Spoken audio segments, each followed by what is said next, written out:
Bienvenidos a Ciencia y Psicología. Hoy vamos a hablar sobre el impacto psicológico del coronavirus en España. Hemos visto cómo puede afectar a la ansiedad o a la soledad en investigaciones que se hicieron en Estados Unidos y en esas mismas sugerían que se siguiese ampliando la información en diferentes países y culturas. De hecho, se ha seguido haciendo.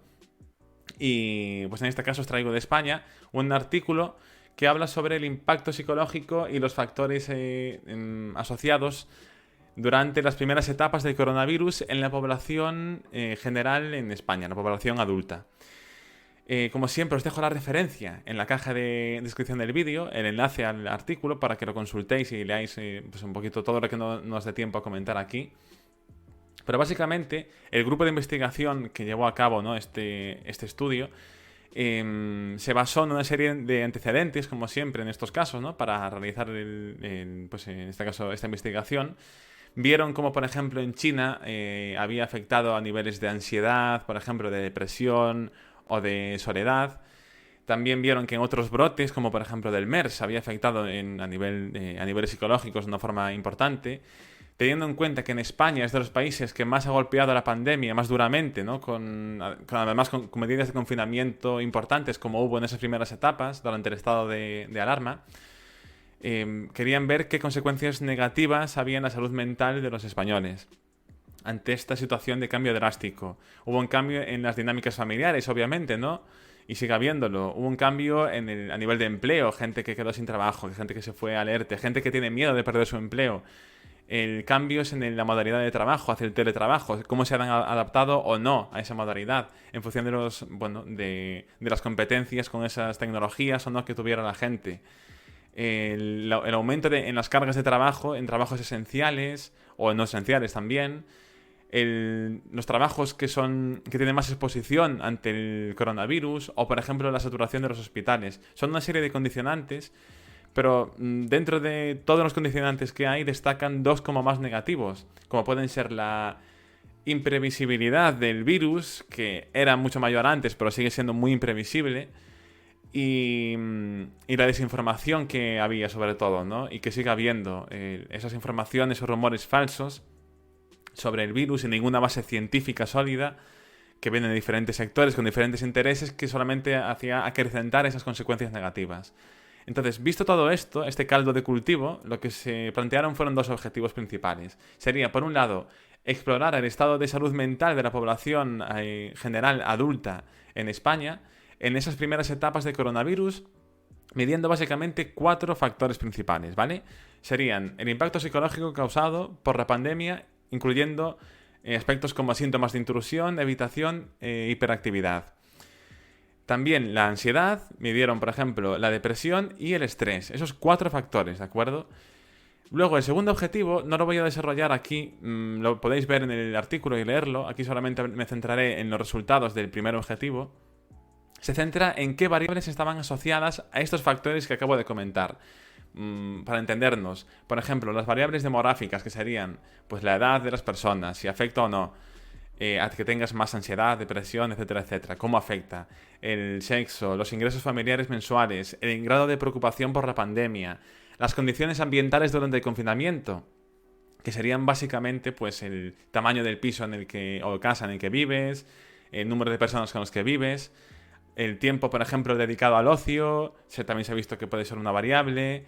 El tiempo dedicado a buscar información sobre el coronavirus, ya que gente que puede tener un exceso de información, pues también puede ser negativo. El cambio en las rutinas, por ejemplo, si haces teletrabajo o no haces teletrabajo. La gente cercana que ha tenido contacto o se ha infectado de coronavirus. Hay una serie de variables que tratan, que son interesantes, pero que yo os digo que por cuestiones de tiempo es mejor que leáis vosotros y podéis ver pues, que han ido sacando los investigadores. La muestra utilizada en esta investigación es mayor a 3.000 personas en todas las comunidades autónomas, es decir, no se centró solamente en una comunidad con mucha incidencia o con poca, que ahí podría sesgar los resultados, ¿no? Imaginaos que pues, se centra pues, en la comunidad autónoma en la que menos casos hubo. Ahí sí que va a estar sesgado. Si hubo menos niveles de ansiedad o de estrés, por ejemplo, sería normal, ¿no? Porque no ha habido tantos casos. Pero aquí se utilizan de todo el país en general. Y los resultados que encontraron a nivel, pues eso, general, fue que la gente consideraba como bastante grave la situación y que ha tenido un gran impacto en sus vidas. Y en cuanto a los factores que decíamos antes, la verdad que me he quedado asustado viendo los resultados. Sí que me esperaba que fuesen altos, ¿no?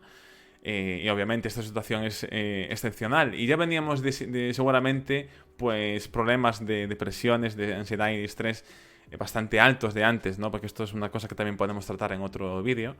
Pero se ha visto que el impacto psicológico, por ejemplo, de moderado a severo, es mayor del 35%, es decir, más de un tercio, que los niveles de ansiedad llegaron a ser graves hasta en un 25% y que sobre todo los síntomas depresivos y de estrés superaban el 40%, es decir, no se quedan lejos de la mitad de la población. Esto de verdad que es algo a tener muy en cuenta y de hecho ellos en las propias conclusiones lo resumen todo en este sentido, diciendo que los efectos psicológicos han sido muy negativos en la población española, sobre todo, de forma más importante, en función de las variables que evaluaron, que os decía antes, ¿no? Esas variables que tenían en cuenta, pues en las mujeres, en los jóvenes, en aquellos que perdieron su trabajo y en los que se consideran en el grupo de población de riesgo. Aquí es importante destacar que pueden ser grupo de población de riesgo no solamente aquellos que los estamentos oficiales categorizan normalmente como población de riesgo, sino que aquellos que se perciben a sí mismos como población de riesgo. Esto es importante y creo que hay que matizarlo. También encontraron los factores asociados a una mejor o una buena salud mental, como la calidad de la información recibida. Esto también es importante, o sea, por eso hago yo este canal, ¿no? Intento humildemente traer información científica de revistas de revisión por pares, digamos más o menos contrastada y bien revisada, porque eso se ve que ayuda a una buena salud mental, ¿no? Una información de calidad y no rumorología sin ninguna base científica que no aporte nada. También las actividades de ocio, por ejemplo, o la percepción de un buen estado de salud ha sido fundamental, entre otros aspectos. Por último, indican que estos hallazgos de este estudio pues pueden ayudar a diseñar intervenciones en salud mental en este sentido, teniendo en cuenta que esta crisis probablemente tendrá efectos duraderos, efectos a largo plazo, y se necesitan estudios de seguimiento para obtener una imagen clara de la magnitud del impacto del coronavirus, de esta pandemia, en la salud mental. En este sentido, no va a desaparecer este nivel de ansiedad o nivel de depresión cuando llegue una vacuna. Esto lo más probable es que se mantenga y se acrecente o vaya bajando, y por eso hay que seguir investigándolo por diferentes factores, ya no solamente por la imprevisibilidad del virus, sino por el miedo a que vengan otras pandemias, la inestabilidad o ese miedo a nivel económico, de empleo, a nivel social, bueno, y diferentes factores que afectan, ¿no? a estos niveles de ansiedad, de estrés, de depresión o el impacto psicológico, que no se pueden aislar entre ellos en la vida diaria. Yo me quedaría con varios aspectos de este artículo. Uno, darse cuenta del impacto que tiene, no subestimar esta pandemia, no tratarla como algo que una vez llega la vacuna desaparece, darle la importancia que se merece a la salud mental.